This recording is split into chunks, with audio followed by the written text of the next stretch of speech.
আপনার জমির মূল দলিল হারিয়ে গেছে। এখন নামজারি, ব্যাংক ঋণ, জমি বিক্রয় বা আদালতে মামলার জন্য দলিলের প্রয়োজন। তাহলে চিন্তার কোনো কারণ নেই।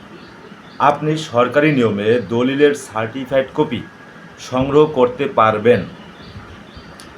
প্রথমেই জেনে রাখুন, সার্টিফাইড কপি হলো জেলা রেজিস্ট্রার অফিসে সংরক্ষিত মূল দলিলের সরকারি সত্যায়িত অনুলিপি। এতে সংশ্লিষ্ট কর্মকর্তার স্বাক্ষর ও অফিসিয়াল সিল থাকে এবং এটি আইনগতভাবে গ্রহণযোগ্য। এখন প্রশ্ন হলো, কোথা থেকে এই কপি সংগ্রহ করবেন? যে জেলার সাব রেজিস্ট্রি অফিসে আপনার দলিল নিবন্ধিত হয়েছে সেই জেলা রেজিস্ট্রার অফিসেই আবেদন করতে হবে। আবেদন করার জন্য সাধারণত দলিল নম্বর, নিবন্ধনের সাল, সাব রেজিস্ট্রি অফিসের নাম এবং সম্ভব হলে মৌজার নাম বা দাগ নম্বর জানা থাকলে সুবিধা হয়। এরপর নির্ধারিত আবেদনপত্র পূরণ করে সরকারি ফি জমা দিতে হবে এবং অবশ্যই অফিসিয়াল রসিদ সংগ্রহ করবেন। অনেকেই ভাবেন দলিল নম্বর না থাকলে আর কপি পাওয়া যাবে না। এটা ভুল ধারণা।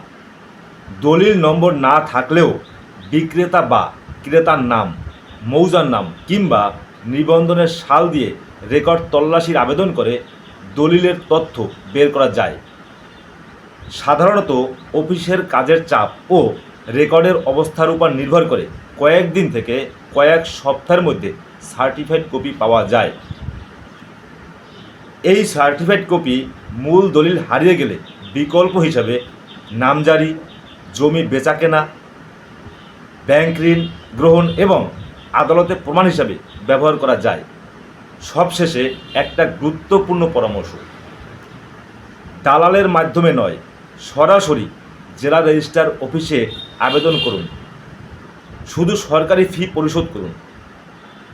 অফিসিয়াল রসিদ অবশ্যই সংগ্রহ করুন এবং কপি হাতে পাওয়ার পর নাম, দাগ নম্বর, খতিয়ান ও জমির পরিমাণ ভালোভাবে মিলিয়ে নিন।